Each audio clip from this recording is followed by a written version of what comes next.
The Mice a Tale, to Mr. Adrian Drift Matthew prior to mice, dear boy, of genteel fashion, and, what is more, good education, frolic and gay, in infant years equally shared their parents' cares. The sire of these two babes, poor creature, paid his last debt to human nature. A wealthy widow left behind 4 babes, 3 male, 1 female kind, the sire being underground, and buried. 'Twas thought his spouse would soon have married. Matches proposed, and numerous suitors, most tender husbands, careful tutors, she modestly refused, and showed she'd be a mother to her brood. Mother, dear mother, that endearing thought has 1,000 and 10,000 fancies brought.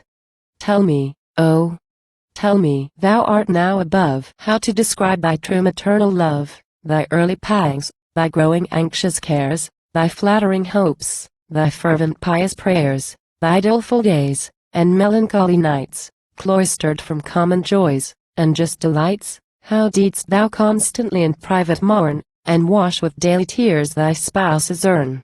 How it employed your thought and lucid time, that your young offspring might to honor climb?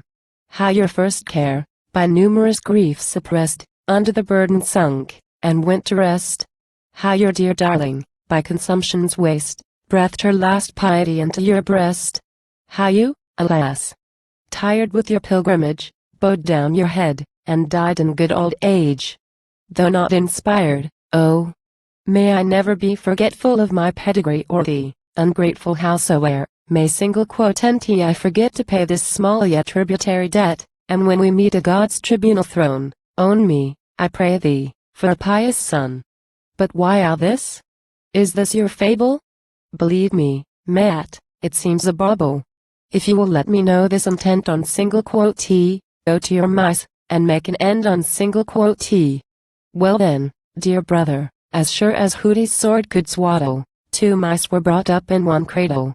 Well bred, I think, of equal port, 1 for the gown, 1 for the court. They parted. Did they so, and single quotee please you? Yes, that they did, dear sir, to ease you. 1 went to Holland, where they have folk, this other to vent his wares in Suffolk, that mice have travelled in old times. Horace and Prior tell in rhymes, those 2 great wonders of their ages, superior far to all the sages. Many days passed, and many a night, ere they could gain each other's sight. At last, in weather cold nor sultry, they met at the 3 Cranes and Poultry. After much fuss, and great grimace, usual, you know, in such a case, much chat arose, what had been done, what might, before next summer's sun. Much said of France, of Suffolk's goodness, the gentry's loyalty, mob's rudeness, that ended, o'er a charming bottle they entered on this tittle-tattle. Quoth Suffolk, by preeminence and years, though, God knows, not in sense, all's gone, dear brother, only we remain to raise posterity. Marry you, brother. I'll go down, sell nouns and verbs, and lie alone. May you ne'er meet with feuds or babble, somewhat I'll save, and, for this end, to prove a brother and a friend, what I propose is just, I swear it, or may I perish by this claret. The dice are thrown, choose this or that, 'tis all alike to honest Matt. I'll take then the contrary part, and propagate with all my heart. After some thought, some Portuguese, some wine, the younger thus replies.